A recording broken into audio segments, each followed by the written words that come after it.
অর্থাৎ তিনটি বিন্দু দেওয়া থাকলে তারা সমরেখ কিনা চেক করতে গেলে দুটো পদ্ধতি আছে। তো প্রথমেই তোমাদের স্থানাঙ্ক জ্যামিতিরই ত্রিভুজাকৃতিক ক্ষেত্রের ক্ষেত্রফল নির্ণয়ের মাধ্যমে আমি প্রথমটা শেখাচ্ছি, আর দ্বিতীয়টা শেখাবো কিভাবে যে দূরত্ব বার করার ফর্মুলার সাহায্যে আমরা সমরেখ প্রমাণ করব। তো ত্রিভুজের ক্ষেত্রফল বার করার মাধ্যমে কিভাবে সমরেখ দেখাবো সেটা একটা ছবি এঁকেছি। দেখো, এই ছবিতে সেই তিনটি বিন্দু আমি ধরেই নিয়েছি একটা ত্রিভুজের তিনটে শীর্ষবিন্দু। দেখো, 1,4 একটা বিন্দু, 2,3 আর একটা বিন্দু, আর বি বিন্দুটা হচ্ছে 0,5। তো এই বিন্দুটা একই সরলরেখায় অবস্থিত, এটা বোঝাই যাচ্ছে। খেয়াল করে দেখো, বি বিন্দুটা কিন্তু একই সরলরেখায় এই মুহূর্তে নেই, আমি এঁকে নিয়েছি। বি বিন্দুটা একটু দূরে আছে সরলরেখা থেকে। এইবার যদি এইরকম জায়গায় বিন্দুটা থাকে তখন এই ত্রিভুজের একটা ক্ষেত্রফল, কোনো একটা নিউমেরিক্যাল ভ্যালু পাবো। ধরলাম আমি 10 পেয়েছি, তাহলে যখন এই জায়গাটাতে থাকবে তখন আমি যদি ক্ষেত্রফল বার করি, তাহলে যদি ক্ষেত্রফল আমার 10 বর্গ একক হয়, তাহলে তো বলাই যাচ্ছে না যে বি বিন্দুটা এ আর সি এর উপরেই আছে, এটা কিন্তু বলা যায় না। এবার খেয়াল করে দেখো, এই বিন্দুটা আমি আস্তে আস্তে আস্তে আস্তে নিচে নামাবো। দেখো, আমি ডট ডট করে বুঝিয়েছি। ধরো এই জায়গাটায় আছে, যখন এই জায়গাটা থাকবে তখন যে ত্রিভুজটা উৎপন্ন হবে তার দেখো ছবিটা দেখো ভালো করে, এই হচ্ছে সেই ত্রিভুজটা। তখন এক্ষেত্রেও তো ত্রিভুজের একটা ক্ষেত্রফল পাবো, 0 তো আর পাবো না, কিছু না কিছু তো পাবো, 10-এর থেকে কম পাবো, ধরে নিলাম 10-এর থেকে কম পাবো। এরপরে বি বিন্দুটা যদি আরো একটু নিচে নামায়, দেখো সেক্ষেত্রেও এর আগের এই যে ত্রিভুজটা ছিল তার থেকেও কিন্তু তখন এর ক্ষেত্রফলটা অনেক কম হয়ে যাবে, অনেক কম হবে। এইবার যদি আরো নিচে নামানো হয়, ধরো এই জায়গাটাতে আছে, তখন দেখো ক্ষেত্রফলটা কিন্তু এই ত্রিভুজের তুলনায় আরো কম। তাহলে বি বিন্দুটা যদি আস্তে আস্তে ডাউন হয়, এসি বাহুর উপরে অবস্থিত হওয়ার চেষ্টা করে, তাহলে দেখো ক্ষেত্রফল ক্রমশ কমছে। কমতে কমতে দেখো, খেয়াল করে দেখো, 0-র কাছাকাছি যাচ্ছে। এরপরে যদি আরো নামানো হয়, সেক্ষেত্রেও ত্রিভুজের ক্ষেত্রফল আগেরটার থেকে অনেক কম হবে।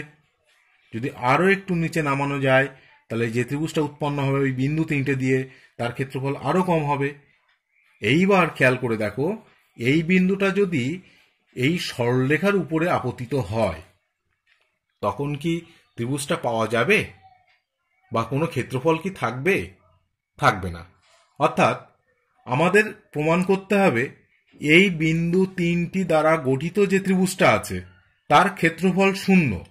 যদি একবার প্রমাণ করতে পারি যে ওই বিন্দু তিনটি দ্বারা গঠিত যে ত্রিভুজটা তার ক্ষেত্রফল 0, তাহলেই কিন্তু আমরা প্রমাণ করতে পারবো ওই বিন্দু তিনটি সমরেখ। আদারওয়াইজ পারবো না। যদি 0 হয় সমরেখ, যদি 0 না হয় তাহলে বলে দিতে হবে যে বিন্দু তিনটি সমরেখ নয়। তাহলে এবার আমরা এই বিন্দু তিনটি দ্বারা ত্রিভুজটার ক্ষেত্রফল বার করে ফেলি। তার ক্ষেত্রফল বার করার সূত্র আমি আগের ভিডিওতে দেখিয়েছি, সেই লিঙ্কটা আমি এখানে দিয়ে দেবো। প্রমাণটাও দেখিয়েছি কিভাবে আসছে, সেই লিঙ্কটাও আমি দিয়ে দেবো। এখানে দেখো, প্রথমে 1,4 এইভাবে লিখে নিলাম। লিখে নেওয়ার পরে এই ক্ষেত্রফলটা দেখি কত হয়। A B C, half. Link দেখলে বুঝতে পারবে, এই কোনাকুনি গুণ হবে, এই কোনাকুনি গুণ হবে, এই কোনাকুনি গুণ হবে। তাহলে 1-এর সঙ্গে 3 গুণ করলে 3 হয়, 2-এর সঙ্গে 5 গুণ করলে 10 হয়, আর 0-এর সঙ্গে 1 গুণ করলে 0 হয়। ফর্মুলার মাইনাস। এবার উল্টো যাবে, এটার সঙ্গে একবার, এটার সঙ্গে একবার, এটার সঙ্গে একবার। 4-এর সঙ্গে 2 গুণ করলে 8 হবে, 3-এর সঙ্গে 0 গুণ করলে 3, আর 5-এর সঙ্গে 1 গুণ করলে 5। মডের মধ্যে রাখতে হবে।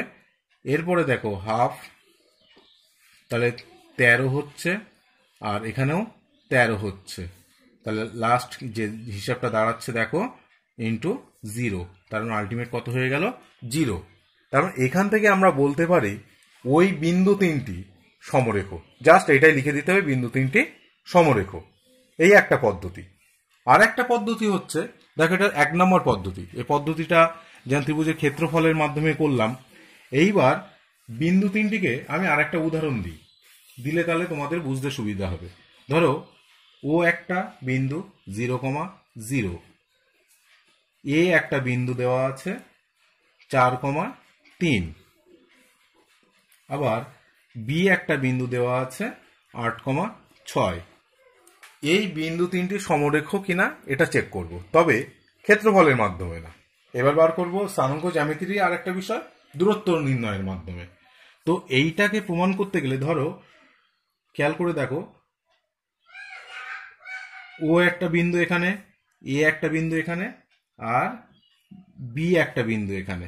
খেয়াল করে দেখো, এটা হচ্ছে এ, তাহলে এখান থেকে এর যা দূরত্ব ও এ বার করব, তারপরে এ বি বার করব, এ বি।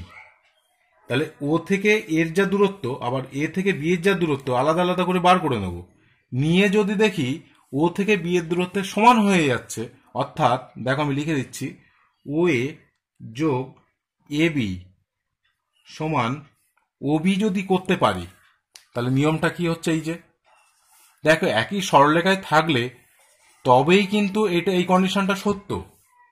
আবার বলি, যদি বিন্দু তিনটি একই সরলরেখায় থাকে তাহলে এই কন্ডিশনটা সত্য, আদারওয়াইজ কিন্তু সত্য হবে না। অর্থাৎ আমাদের লক্ষ্য হচ্ছে এবার এই দূরত্বগুলো, এই সমীকরণটা অর্থাৎ এই কন্ডিশনটা এই তিনটি বিন্দু স্যাটিসফাই করছে কিনা। তাহলে প্রথমে ও এর দূরত্ব, ও এর দূরত্ব বার করব। রুটের মধ্যে ও এ দেখো 0 থেকে 4 বাদ দাও, তাহলে আমি নিয়মটা দেখি দিই, 0 বিয়োগ 4 তার স্কোয়ার যোগ 0 বিয়োগ 3 তার স্কোয়ার, রুটের মধ্যে থাকবে। এটা বিন্দু দূরত্ব বার করার ফর্মুলা। তাহলে এটা হচ্ছে 16, এটা 9, কত হয়ে যাচ্ছে 25, রুটের মধ্যে 25, তার মানে হলো কত 5 একক লিখবে, যেহেতু দূরত্ব এখানে একক লিখতে হবে। এরপরে এবার এ বি দূরত্বটা বার করো। দেখো এ বি দূরত্বটা বার করতে হবে, একই ফর্মুলা, এ বি। তাহলে 4 থেকে 8 বাদ দিতে হবে, 4 বিয়োগ 8 তার স্কোয়ার যোগ 3 বিয়োগ 6, 3 বিয়োগ 6 স্কোয়ার। তাহলে এইটা যদি আমরা হিসাব করি, দেখো 4 থেকে 8 বাদ দিলে -4 মানে 16, স্কোয়ার করলে 16 হয়। আবার 3 থেকে 6 বাদ দিলে -3 তার স্কোয়ার মানে 9, তার মানে রুট 25, তার মানে হচ্ছে 5 একক। ও এর দূরত্ব 5 একক, এ বির দূরত্ব 5 একক। এবার বার করতে হবে ও বির দূরত্বটা। দেখ ও বি, এখানে একটা মাথায় দাগ দিতে হবে। দূরত্ব বার করার ফর্মুলা অনুযায়ী ও কত, 0 থেকে 8 বাদ দাও, ভুজ বিয়োগ ভুজ, তাহলে 8 তার স্কোয়ার যোগ 0 থেকে কোটি বিয়োগ কোটি, এবার 0 বিয়োগ 6, 0 বিয়োগ 6 তার স্কোয়ার, তাহলে কত আর 64 হয়, আর এটা হয় 36, তাহলে রুটের মধ্যে 100, তার মানে দেখো 10, অবশ্যই একক। এবার খেয়াল করে দেখো যে আমাদের কিন্তু এই কন্ডিশনটা স্যাটিসফাই করছে, তার মানে এখান থেকে বলা যায় এই যে তিনটি বিন্দু দেওয়া আছে এই বিন্দুর তিনটি সমরেখ। তাহলে আমরা এখান থেকে দেখো, তাহলে আমি তোমাদেরকে দুটো জিনিস শেখালাম, দুরকম ভাবে স্থানাঙ্ক জ্যামিতির সাহায্যে দুরকম ভাবে তোমাদের আপাতত শেখালাম। প্রথমটা হচ্ছে ত্রিভুজের ক্ষেত্রফল বার করার মাধ্যমে, আর দ্বিতীয়টা হচ্ছে দূরত্ব নির্ণয়ের মাধ্যমে।